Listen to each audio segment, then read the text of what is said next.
This is the Rogue Tower Challenge from picoCTF 2026, and in this challenge we have a PCAP file where a compromised device has exfiltrated data to a rogue cell tower, and we need to find that device, extract the data, and decrypt the message that was sent.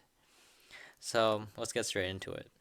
I already downloaded the Rogue Tower PCAP file here, and let's go open it with Wireshark.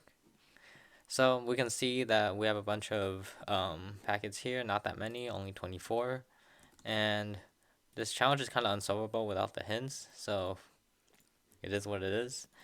So first we have to look at the unauthorized test network broadcast on the UDP port 5500. So to do that, we can filter by UDP port, UDP.port = 5500. We can see that there are 3 different packets here. This first packet has just normal carrier information and cell ID. However, when we look at packet number 14 and follow the UDP stream for that, we can see unauthorized test network. So this means that this is the rogue cell tower that has connected. So now we want to see who is actually talking to the rogue cell tower. And we can do that by looking at the HTTP requests. We can see that there are a bunch of GET requests here.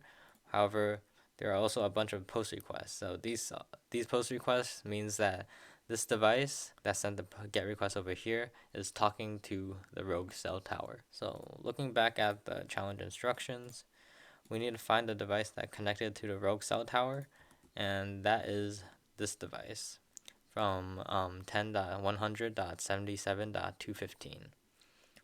So now we need to find the encryption key derived from the victim's IMSI. So we can do that by looking at the HTTP stream of this GET request, and we can see that the IMSI number is this one. Now let's go write that somewhere safe because we're going to need it for later. So now it says the exfiltrated data is split across multiple HTTP post requests. So we can see that here, where if we filter by HTTP again, there are 5 different post requests. And if we look at the HTTP stream, we can see that there's some type of encrypted data here in every single one. And at the end, this is basically a tell because of the 2 equal signs that this is base 64 encoded. So let me go concatenate all of these different segments together. Okay, so I have concatenated all the base 64 segments together into one, and this is the IMSI number.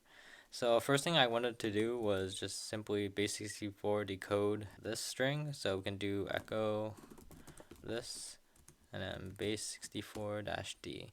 And we can see that nothing much got sent out. And looking back at the challenge, it says that the encryption key is derived from the victim's IMSI number. So then I thought about one of the most common encryption methods that people use for network transfer, which is XOR or XOR.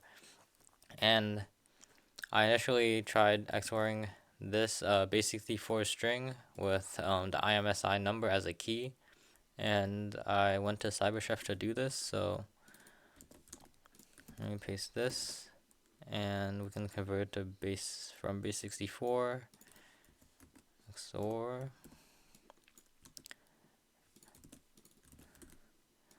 So we can see that this thing is still gibberish, and honestly I got stumped here for a while until I tried doing a known plaintext attack on this base 64 string, assuming that it was XORed, encrypted.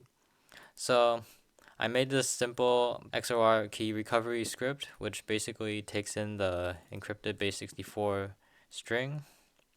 So let's go put that in here. Decodes it from base 64, and based on how XOR works, we can do a little crash course on it here.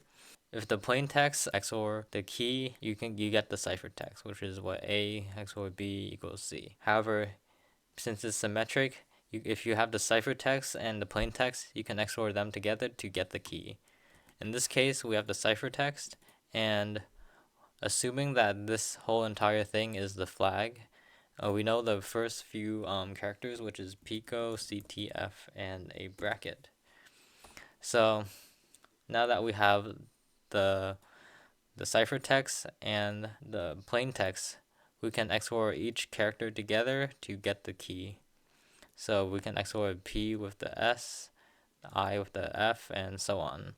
And that is what's going on down here. So if we save that and we run it, we can see that the supposed key would be 852616676. And if we look closely, if we put the IMSI number here just for reference, if we do Control F, we can see that the key, the supposed key, is actually just the last 8 numbers of the IMSI key. So this explains why the hint says the encryption key is derived from the IMSI number.